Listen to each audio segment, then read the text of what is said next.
하나님 감사합니다.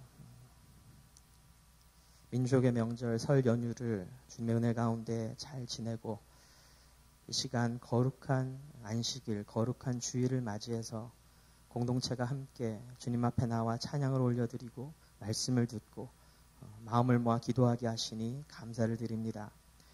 이 시간에 우리의 상한 마음과 지친 육신, 죽어간 우리의 영혼을 주의 능력으로 회복시켜 주시고 어루만져 주시고 다시 세워주시기를 간절히 소망합니다.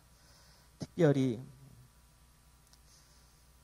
주님 안에서 주님이 주시는 그 참된 쉼과 안식이 무엇인지도 잘 이해하지 못한 채 그저 형식적으로 매주 같은 시간 같은 자리에 나와서 예배드리고 있는 나의 모습은 아닌지를 돌아보게 하시고 수고하고 무거운 짐진 자들아 다 내게로 오라 내가 너희를 쉬게 하리라.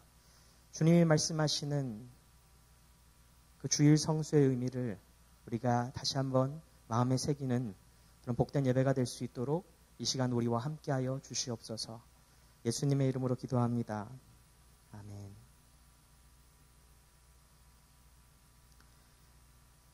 여러분 명절 잘 보내셨습니까? 이번엔 특히 조금 그 기간이 짧아서 장거리 여행을 하기에는 좀 부담이 되셨을 것 같은데요.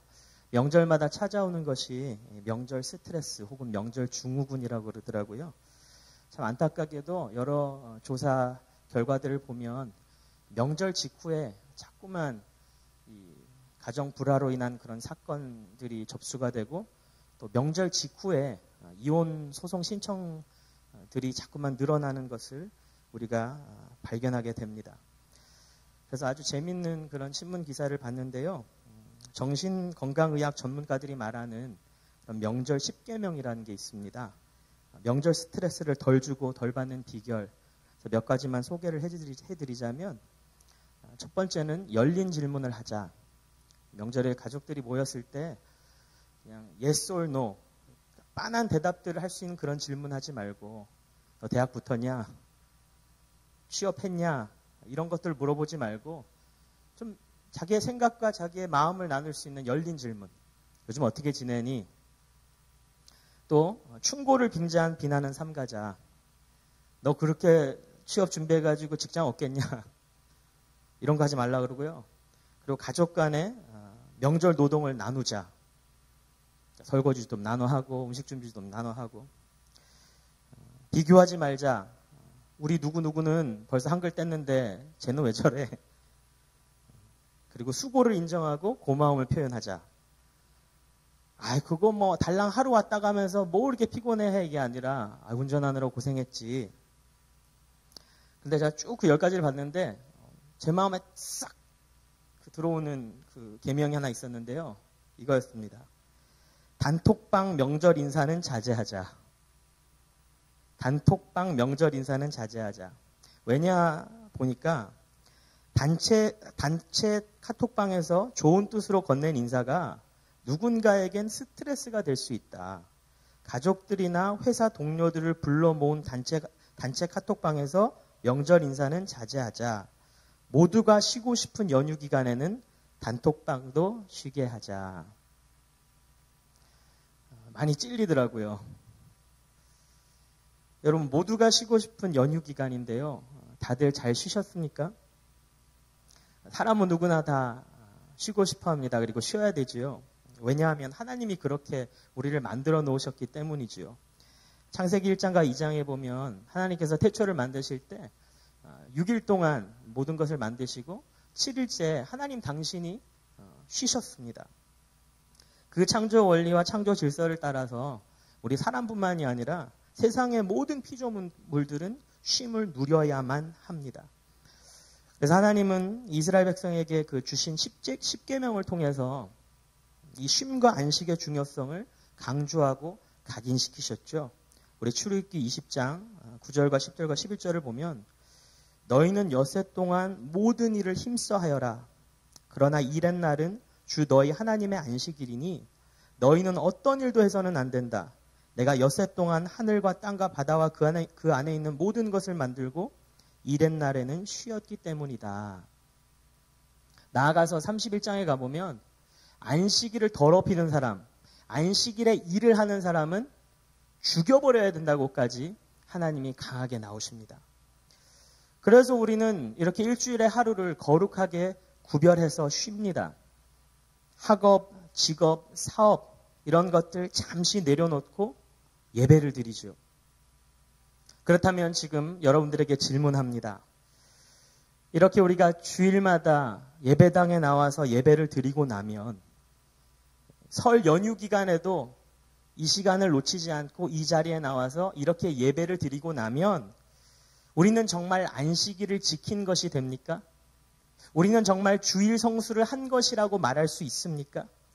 여러분들은 오늘 예배 드리고 예배당을 나가실 때 정말 제대로 푹 쉰 것 같은 그런 마음가짐으로 나가십니까? 반대로 만약에 지금 이 순간에 출근하느라고 장사하느라고 시험 공부하느라고 쉬지 못하고 예배에 불참한 사람들, 그럼 그 사람들은 안식일을 못 지킨 것이고 주일 성수를 실패한 것입니까? 사실 우리는 많은 경우에 주님이 고안하신 이 참된 쉼, 이 참된 안식, 주님이 원하시는 참된 주일 성수의 의미를 간과하고 그저 육체적이고 생산적인 노동의 중단, 물리적이고 형식적인 이 예배의 참석만을 고수하는지도 모르겠습니다. 오늘 본 말씀해 보니까 거룩한 안식일이었음에도 불구하고 예수님의 제자들이 배가 고파서 밀 이삭을 잘라 먹었습니다. 근데 이게 그 당시에는 노동으로 쳤거든요. 안식일을 더럽히는 사람, 안식일에 일을 하는 사람은 죽여버려야 된다고 하나님이 그렇게 강조하시는데 당시 목숨 걸고 안식일을 지키던 바리새인들은 이 안식일에 노동을 하고 있는 예수님의 제자들을 비난하죠. 저거 죽을 짓 하는 거다. 저래선 안 된다. 2절 말씀인데요. 바리새파 사람이 이것을 보고 예수께 말하였다. 보십시오. 당신의 제자들이 안식일에 해서는 안 되는 일을 하고 있습니다. 마치 오늘날로 치면 우리 가족 중에 혹은 우리 지인 중에 주일날 예배 드리러 가진 않고 가게 문을 열었어요. 장사를 하려고 그래요. 아, 저거 저러면 안 되는데 왜 저러고 있나. 중요한 시험을 앞두고 있는 우리 청년이 목장 모임은 제끼고 집에 가서 공부를 하고 있습니다. 그리고 우리가 볼 때 저거 저러면 안 되는데 왜 저러고 있지? 예수님은 구약에 인용된 안식일의 예외들을 사용하시면서 이 제자들의 행위를, 안식일에도 노동을 하고 있는 이 제자들의 행위를 이 세 가지 관점에서 변호하십니다. 우린 그것을 한번 살펴보길 원하는데요.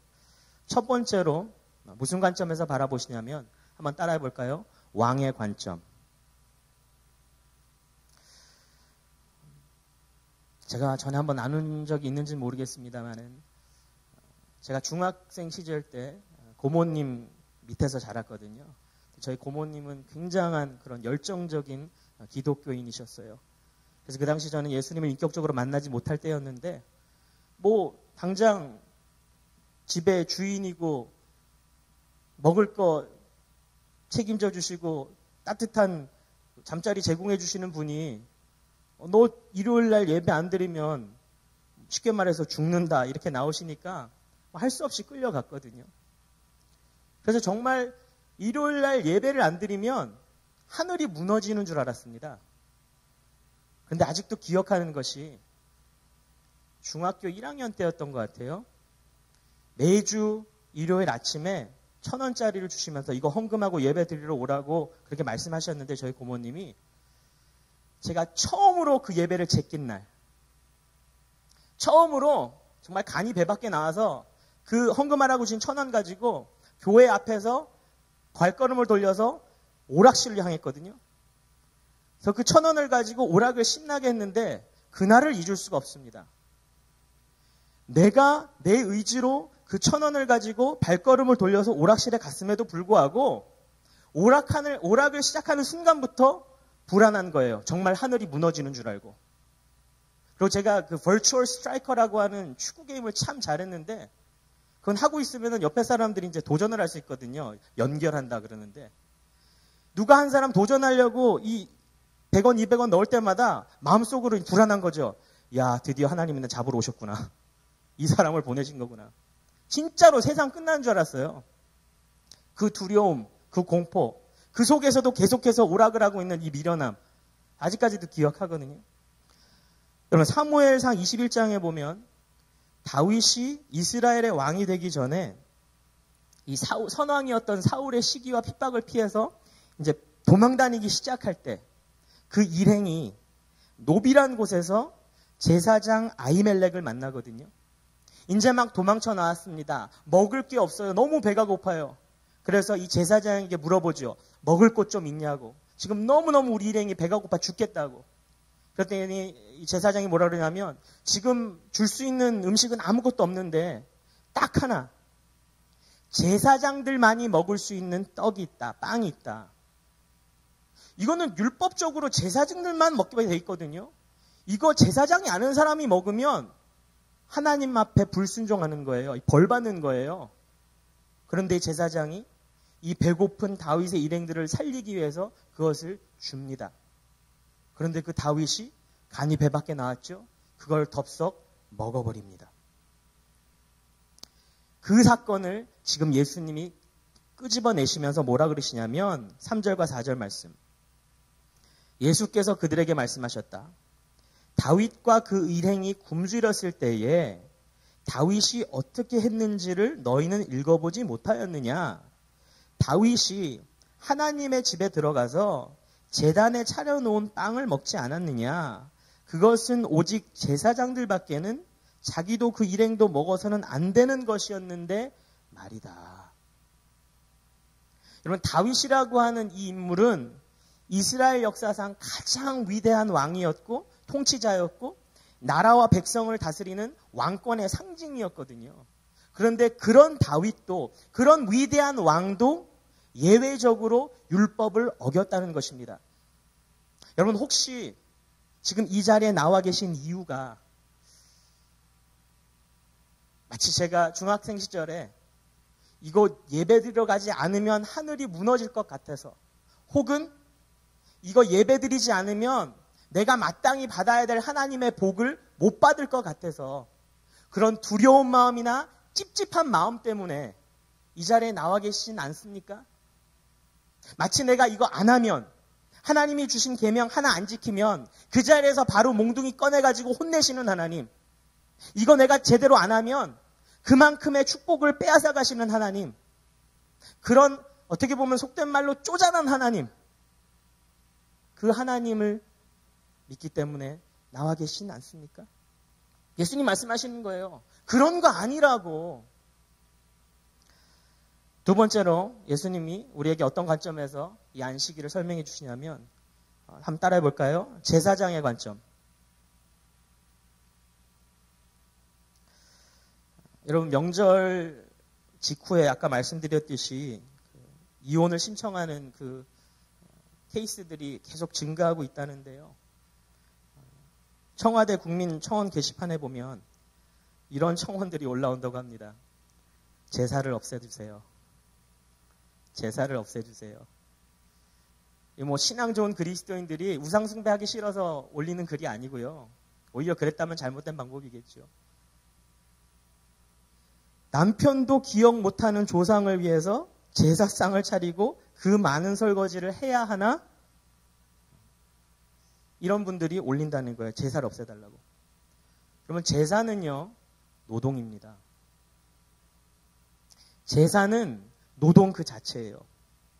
민수기 28장에 보면 이스라엘 백성이 하나님께 바쳐야 할 그 상번제, 그러니까 매일매일 하나님 앞에 바쳐야 되는 제사와 그 제물에 대해서 설명이 나오는데 아주 흥미로운 내용이 나옵니다.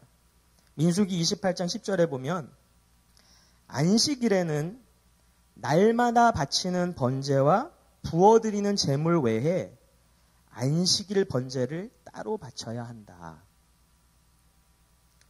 지금 안식일에도 제사를 드려야 된다는 거예요.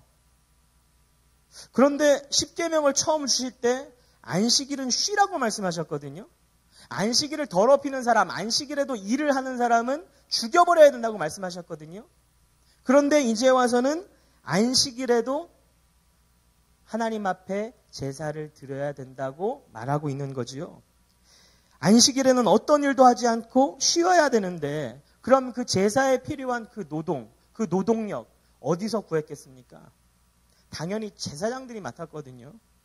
그래서 예수님이 오늘 본문에서 5절 말씀에서 뭐라 그러시냐면 또 안식일에 성전에서 제사장들이 안식일을 범해도 그것이 죄가 되지 않는다는 것을 율법책에서 읽어보지 못하였느냐. 여러분 제사장이 어떤 사람들입니까? 하나님 앞에서 이스라엘 백성들을 대신하고 하나님과 이스라엘 백성들을 연결시켜주는 중재자였거든요. 그런 제사장들도 예외로 안식일에 노동을 했다는 것입니다. 마치 제가 이 거룩한 주일 강단에 서서 말씀을 전하는 노동을 하고 있거든요. 저는 지금 쉬고 있는 게 아닙니다. 지금 주님이 우리에게 뭐라 그러시냐면 단순히 일요일 하루 하던 공부 멈추는 것, 벌던 장사 멈추는 것, 나가던 직장 안 나가는 것, 그 노동의 유무가 주일 성수를 참된 쉼과 안식을 정의하지 않는다는 것입니다. 제사장의 관점으로 보니까. 세 번째 마지막 어떤 관점을 끄집어내시냐면 한번 따라해 볼까요? 선지자의 관점. 수년 전에 나눴던 것 같은데요.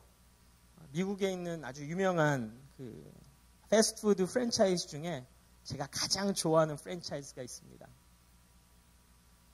인앤아웃 아니고요. 칙필레이라고 하는 치킨 샌드위치를 파는 프랜차이즈입니다. 그런데 이 프랜차이즈는 아주 전통적인 남침내 교단 신앙 위에 세워진 그런 프랜차이즈인데요.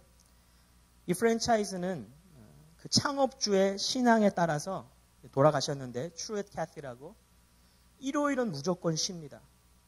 처음 이 수십 년 전에 20세기 중반에 이 프랜차이즈를 시작할 때부터 일요일은 쉬었습니다. 일요일을 쉬면서도 1년 매출이 6억 달러예요. 그러니까 우리나라 돈으로 환산하면 6천억 원. 그러니까 다른 경쟁사들 뭐 맥도날드, 버거킹, 서브웨이 다 일요일날 장사하거든요. 그러니까 7일 중에 하루를 손해보는데도 이렇게 매출이 오르는 거죠.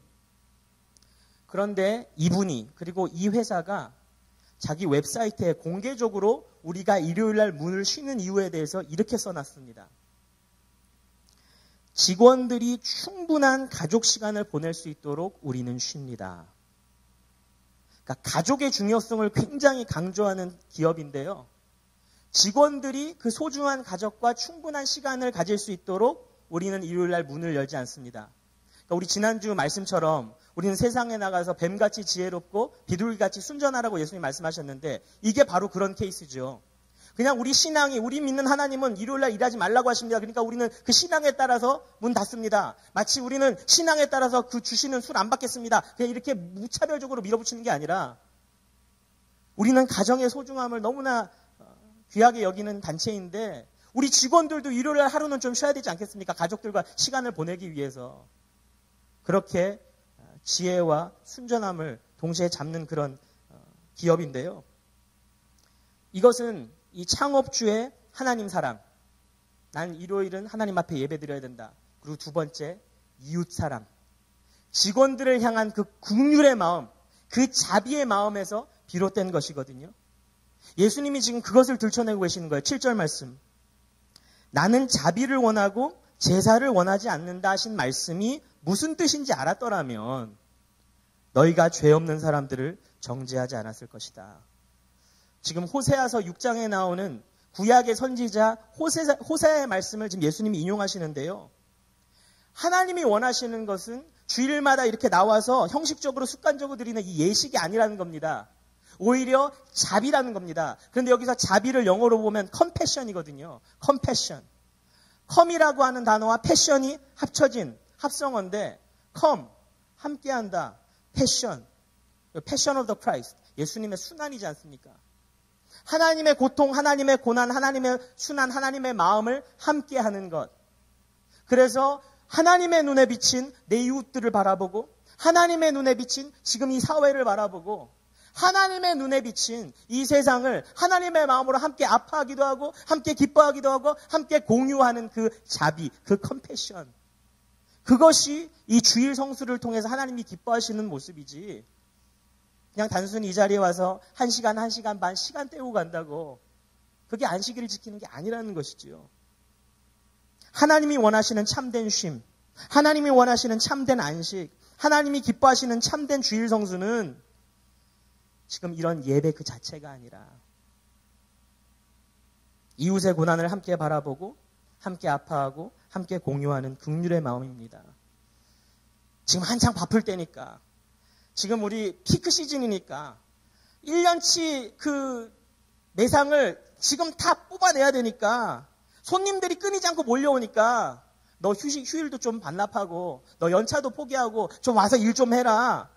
매일매일 직원들을 출근시키는 게 아니라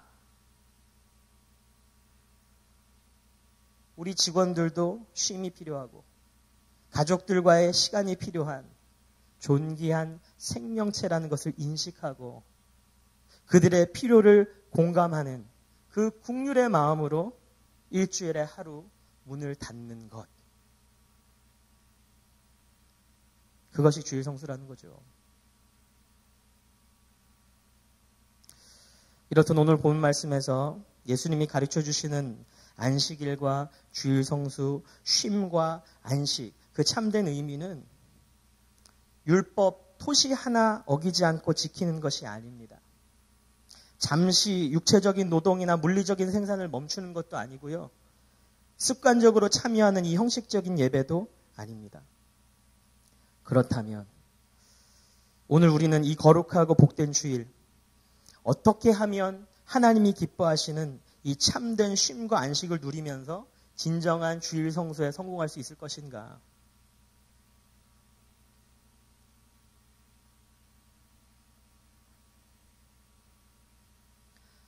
작년 가을에 제가 지방에 다녀왔는데요. 저희 사촌 여동생이 결혼을 하게 돼서 결혼식을 다녀왔습니다. 굉장히 특별한 결혼식이었어요. 일단 야외 결혼식이었고, 그리고 식순을 굉장히 간단하게 정리했더라고요. 뭐 주례도 없더라고요. 그리고 신부였던 저희 사촌 여동생이 이제 방송국에 조금 인맥이 있어서 사회도 전직 아나운서가 온 거예요. 목소리도 너무 좋고 진행 실력도 좋고 이쁘더라고요. 그런데 참 재미있는 에피소드가 있었는데, 이제 그 전직 아나운서가 나오시더니 자기 소개를 하더라고요. 안녕하십니까? 누구누구 친구 누구누구입니다. 딱 필이, 정말 전문가답다, 프로답다. 근데 처음에 이제 신랑 입장시키고 신부 입장을 시키더니 갑자기 이런 멘트가 나오는 거예요. 이제 신랑 신부가 행진하도록 하겠습니다. 결혼식 끝내버리려고. 보고 있는 하객들 너무너무 당황하고, 정말 이게 끝이야? 아니, 주례가 없는 줄은 알았지만 이게 끝이야? 그리고 무엇보다 신부가 당황했죠. 제가 아직 물어보지 못했어요. 무슨 일이 있었는지. 그런데 제가 추측하기를, 이 사회자가 아마 자기가 준비해온 그 순서지 있죠. 원고, 대본. 요거를 넘기는 가운데 아마 2-3장 정도가 같이 그냥 긴장되니까 이렇게 잡혀가지고 마지막 장으로 넘어가지 않았을까. 그런 생각을 해봐요. 그러니까 저희 신부였던 저희 사촌 여동생이 당황해가지고 그 신부의 자리에서 잠깐 급하게 내려가지고 아니라고 그러면서 그 대본을 다시 이렇게 펼쳐봐 주니까, 이제 신부의 아버님께서 한 말 편지를 낭독하시겠습니다. 이러면서 이제 그 다음 순서로 딱 넘어갔거든요. 제가 그 모습을 보면서 저는 그 사회자의 마음을 공감했습니다. 저도 지금 아직 젊은 나이지만 주례를 한 4-5번 했거든요. 얼마나 긴장되는지요. 특히 저 같은 경우는 아직 나이도 주례하기에는 어린 편이고 또 동안이지 않습니까? 네, 인정하세요. 그러니까 주례를 하러 가면 일단 주례 부탁이 들어오면 자 먼저 되묻습니다. 그 부탁하는 친구들에게 너희 부모님이 허락하셨냐? 내가 주례하는 것을. 그리고 당일날 주례하러 가면 뭐 예식장의 관련자들이나 이 신부 신랑이 부모님들이 저를 못 알아봐요. 사회자 온 줄 알아요. 그래서 주례하러 올라가면 왜 사회자가 지금 주례하러 올라갔지? 이런 생각들도 하시고요. 그러니까 저는 그게 굉장히 의식이 되면서 막 신경이 쓰이는 거예요. 그러다 보면 정작 그날의 주인공들인 신랑과 신부를 바라보지 못하고 자꾸만 내가 준비해간 내 주례 원고 혹은 예식장에서 준비해준 이 예식 순서 이런 것들만 자꾸 보는 거예요. 그러면서 하객들의 반응을 보는 거죠. 더 불안해지는 거예요. 내가 지금 뭐 실수하고 있나. 여러분 결혼식 하객들 참 터프하거든요. 참 힘든 관중들이거든요. 작년 5월에도 한 커플 주례를 해줬는데 신부의 친구가 사회를 보러 왔는데 이 사회는 첫 사회인 거예요. 본인이 너무너무 긴장해. 그러니까 예식이 시작되기 한 20분 전부터 예식이 진행되고 한 20분 정도 되니까 그러니까 제가 주례를 올라갈 때쯤 되니까 이 친구도 완전히 그냥 얼굴이 사갔어요. 한 40분 안에 한 10년 늙어진 것 같아. 그러니까 오히려 주례하는 제가 사회자 같고 사회 보는 저 친구가 주례 같은. 근데 그때 저도 참 당황스럽거든요. 손발이 안 맞는 거예요. 내가 하면 되냐? 너는 이 멘트는 내가 하냐? 네가 하냐? 막 마음속으로. 그럴 때 저를 진정시켜주는 건 신부의 얼굴을 본 겁니다. 제가. 하객들 신경 안 써요. 사회 좀 지금 많이 힘들어하지만 신부의 얼굴을 봅니다. 신부는 너무너무 감격해 있어요. 이날이 지금 꿈만 같아요. 신부가 한번 살짝 웃어주면 이 나머지 하객들의 반응과 상관없이 그래 지금 잘 되고 있구나. 평안을 얻거든요. 우리가 결혼식에 참석한 하객이나 사회자나 주례로서 정말 아름답고 성공적인 결혼식이 되도록 기여하고 동참하는 방법은 간단합니다. 결혼식의 주인공이 누군지를 알고 늘 바라보는 거죠. 만약에 저희 사촌 여동생의 결혼식에 사회를 봤던 그 친구가 그 실수를 잘못 넘겨가지고 이제 신랑 신부 행진하겠습니다 그럴 때 그 결혼식의 주인공인 제 사촌 여동생 와서 지금 이거 아니라고 잘못됐다고 그러는데 만약에 사회자가 그 자리에서 무슨 소리냐고 난 지금 대본대로 가고 있는데 이게 바리새인들의 모습이지 않습니까? 출애굽기에 나와 있다고 신명기에 나와 있다고 지금 당신 제자들 저러면 안 된다고 그런데 정작 그날의 주인이신 예수 그리스도는 바라보지 못하는 거죠. 8절 말씀 인자는 안식일의 주인이다. 여러분 서양의 결혼식 보면 들러리들 있지 않습니까? 그 들러리들처럼 신랑 신부에게 시선을 고정해서 내 감정과 내 마음보다는 신랑과 신부의 표정에 민감하게 반응하는 거죠. 지금 우리 신부님이 뭐 땀이 너무 많이 흐르나 손수건으로 닦아줘야 되나 다음 순서는 반지 교환인데 내가 언제 그 반지를 갖다 드리면 되나 늘 주인공에게 포커스하고 있는 내 필요보다는 신랑 신부의 필요를 먼저 채우는 것 이 결혼식의 주인공이 누군지를 바로 아는 것 주님이 원하시는 주일 성수의 참된 의미는 이 주일의 주인 되시는 예수를 바로 알고 우리의 시선을 예수께 고정하는 것이죠. 학교 공부, 직장 업무, 연애 사업, 개인 취미 생활, 내 관심, 내 필요, 내 기분, 내 감정은 잠시 내려놓고요. 오늘 이날에 또 이 자리에 주인공 되신 분이 누구신지 그분은 어떤 분이신지 그분은 어떤 마음과 어떤 생각을 지금 갖고 계신지 집중하고 바라보는 것입니다. 오늘 본문 말씀에서 예수님이 인용하신 세 가지 직분이 있습니다. 왕, 제사장, 선지자. 그 공통점이 무엇입니까? 구약시대의 이 세 직분은 기름 부음을 받아서 임명이 되는 그런 직분이지 않았습니까? 그런데 기름 부음 받은 사람, the anointed one, 기름 부음 받은 자라고 하는 뜻하는 성경 용어가 있지 않습니까? 헬라어로는 그리스도, 히브리어로는 메시아. 예수 그리스도, 그분의 왕 되심, 그분의 대제사장 되심, 그분의 선지자 되심을 우리가 바로 알고 그것을 바라보는 것이 주일 성수인 것이지요. 혹시 이 자리에 나와 계신 분들 가운데 지금 하고 있는 일이, 지금 하고 있는 공부가 정말 내 뜻대로 되지 않고 내가 아무리 발버둥 치고 달려봐도 아무런 결과가 나오지 않아서 답답하고 무기력하십니까?